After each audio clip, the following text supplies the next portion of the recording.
Hey guys, today we're going to be reading a nonfiction story out of our magazine, and it's called The Pigeon Hero of World War I. And don't forget, just before we get started, that you can access the magazine on your own by clicking the link above, and if you click on that, it will actually read it aloud to you as well, or you could just read it yourself, either way. So I just wanted to remind you of that before we get started.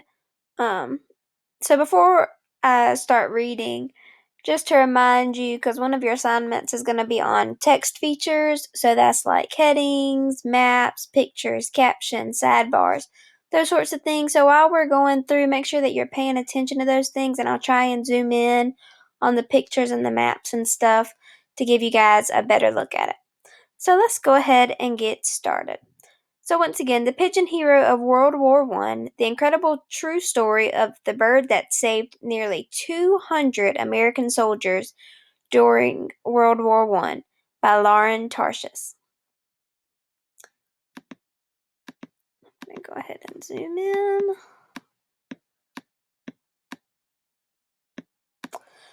The American soldiers were sure they were doomed. It was October 1918, near the end of World War I. More than 135 countries were part of this brutal war. Battles took place around the world, leaving millions of people dead by the end of the war. Now, in a dark, rainy forest in France, hundreds of American troops were in trouble. The men were surrounded by enemy German soldiers. Bombs rained from the sky. The Americans needed help. Their only hope was to get a message out to their leaders. But how? There were no computers in 1918, and there were no cell phones to send text messages or make phone calls from. I wonder how they're going to get their messages out. Really quickly, I want to zoom in on this map. Um, so if we look at our key, this is how it was split up in during World War I, which was from 1914 to 1918. So the Allied powers, that means that those are people that sided with the United States. They were like our friends of the war. So those are these orange ones, so Belgium and France. And then Central powers were the people we were fighting against. So that would be Germany. And then neutral, so that means they didn't really have a side. They weren't with us or against us, and that would be the Netherlands. Right?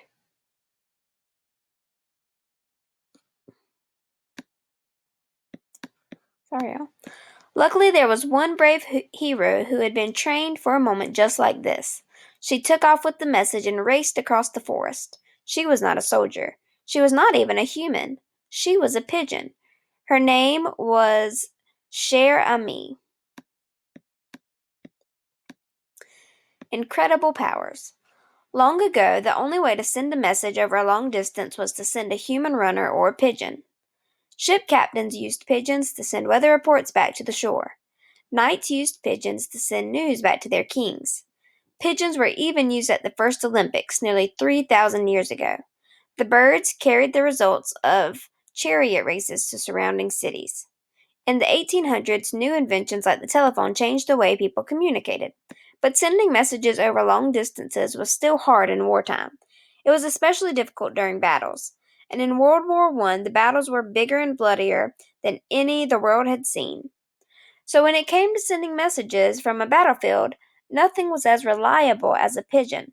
Cher Ami was one of thousands of pigeons that served with the American soldiers during World War I. What makes pigeons such great messengers? For one thing, pigeons are fast. Some can fly over 60 miles per hour. They're smart, too. A pigeon's brain is only about the size of a wad of bubble gum. But like the tiny chip in an iPhone, a pigeon's brain is packed with power. For example, pigeons can be trained to recognize letters and words. Best of all, pigeons have the power of navigation. That means they're able to find their way around places. These birds can find their way back to their home nest no matter how far away it is. No one needs to show them how to get home. They just know. That's pretty cool. Under attack. Cher Ami and 7 other pigeons joined the men of the 77th Infantry Division, led by Charles Whittlesey.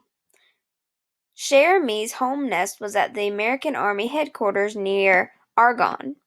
In peacetime, Argonne was a beautiful forest with towering trees, but World War I had turned the forests of France into battlefields.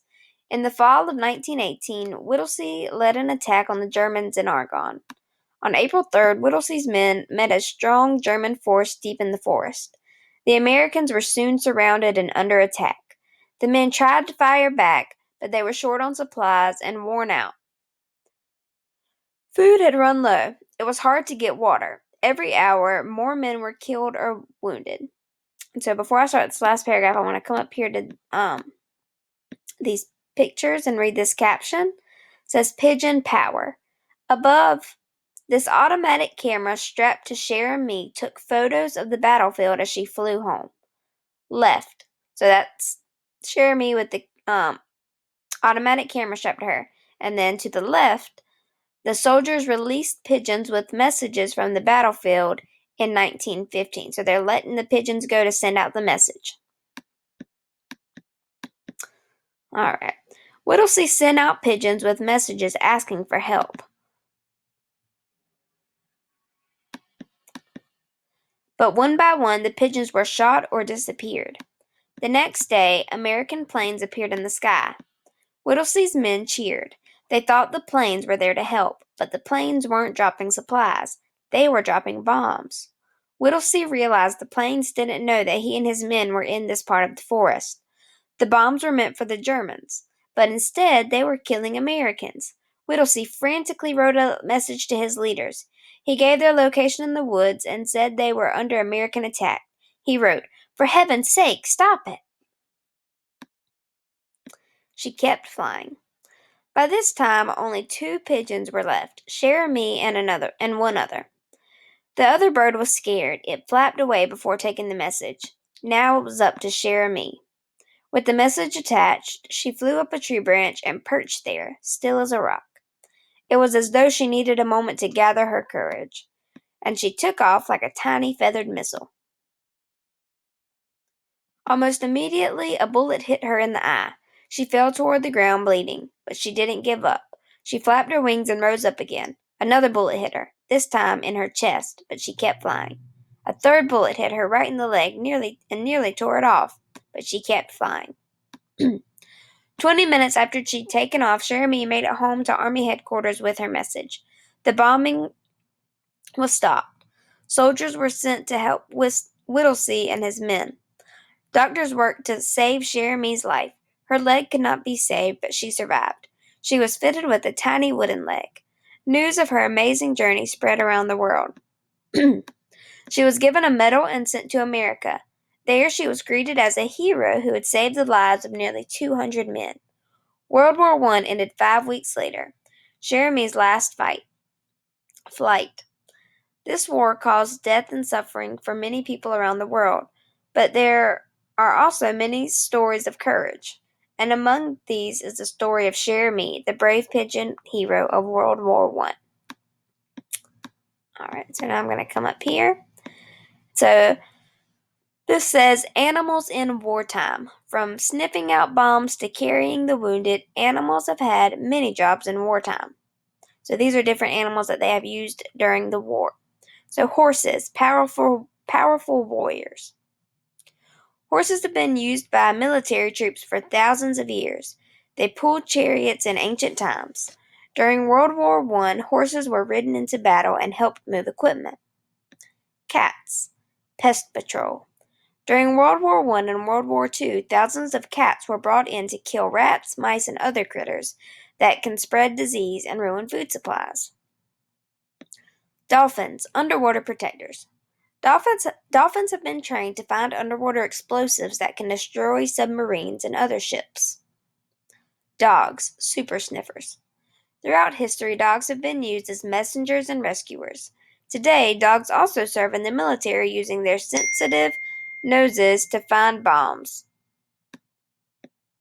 Glowworms, nature's nightlights. The European glowworm is a beetle that lights up in the dark. During World War One, men collected these insects in jars to create nightlights. So they used lots of different animals for different purposes to help them in war. So that's pretty interesting.